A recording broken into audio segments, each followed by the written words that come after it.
तर हा कार्तिक गौडा नेमका कोण आहे हे आपण पाहूयात। पहा ग्राफिक्सच्या माध्यमातून आपल्या स्क्रीनवरती कोण आहे कार्तिक गौडा।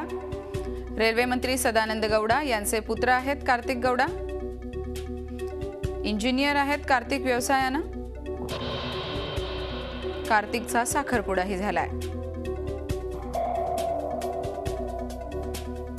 रेल्वे मंत्री सदानंद गौडा याच्या मुलाविरुद्ध आता गुन्हा नोंदवण्यात आलाय।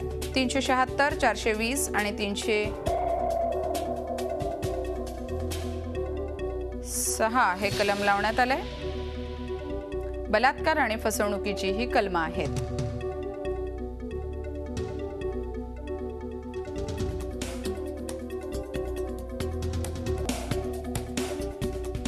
मॉडेल ही एका साबणाच्या जाहिरातीत काम करते। कोण आहे ती मॉडेल हे आपण पाहतोय। एका तेल कंपनीच्या जाहिरातीतही तिने काम केलंय।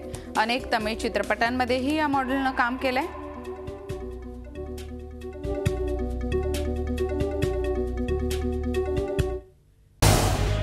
झी 24 तास रहा एक पाऊल पुढे।